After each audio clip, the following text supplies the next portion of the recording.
orang Arab itu terlambat dibanding orang-orang Melayu. Artinya, ketika orang Arab di situ sebelum Masehi sudah ada, orang-orang Indonesia juga sudah berlayar di situ.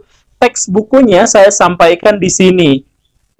Lebih jauh lagi, Hurai ini menyebutkan bahwa bentuk kapal layar orang Indonesia adalah bentuk kapal layar yang paling berpengaruh di seluruh dunia. Kapal layar yang bisa diputar haluannya, yang layarnya bisa dinaik turunkan dengan sangat fleksibel, itu adalah kapal-kapal bentukan Indonesia yang kemudian ketika ada di India mempengaruhi bentuk-bentuk kapal di India. India itu adalah pertemuan antara para pelaut Persia, Arab, Yaman, Afrika, Mesir, Mesopotamia, dan sebagainya. Nah, disitulah kemudian kapal layar Indonesia itu diadopsi oleh seluruh dunia. Dari negara-negara yang dimaksud itu kemudian nanti diadopsi oleh orang-orang Eropa.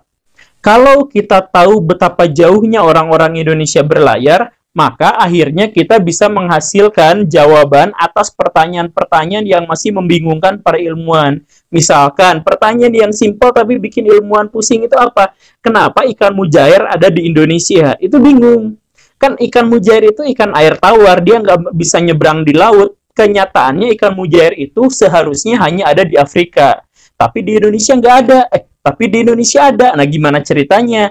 Kalau kita sepakati bahwa Indonesia memang sudah pernah berlayar ke sana, maka ikan mujair yang ada di Indonesia sudah tidak lagi menjadi misteri. Demikian pun dengan penelitian Robert Dick, yang menyebut bahwa sabang saning jagung dan beberapa tanaman lain itu sebenarnya disebarkan ke seluruh dunia oleh orang-orang Indonesia, khususnya pelaut-pelaut Indonesia. Kemudian ada sebuah catatan di Mesir 2000 tahun sebelum Masehi. Ini sebenarnya saya juga agak ragu, tapi saya sampaikan saja ya. 2000 tahun sebelum Masehi ada sebuah catatan bahwa orang-orang Mesir kuno mendapatkan beberapa komoditas. Di antaranya adalah rempah-rempah, cengkeh, cendana, emas, dan sebagainya. Itu didapat dari sebuah negeri yang masih tidak diketahui negeri apa itu. Sampai Giorgio Buccellati menemukan bahwa di Mesopotamia ada sebuah kendi kuno yang di dalamnya ada fosil cengkeh.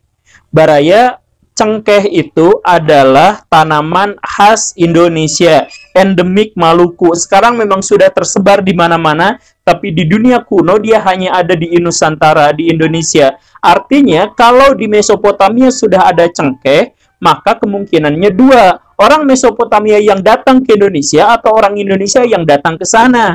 Berhubung orang Mesopotamia juga dikenal tidak memiliki pelayaran bahari yang memadai, tidak memiliki budaya maritim yang memadai, maka dipastikan orang-orang Indonesia lah yang mengekspornya ke sana.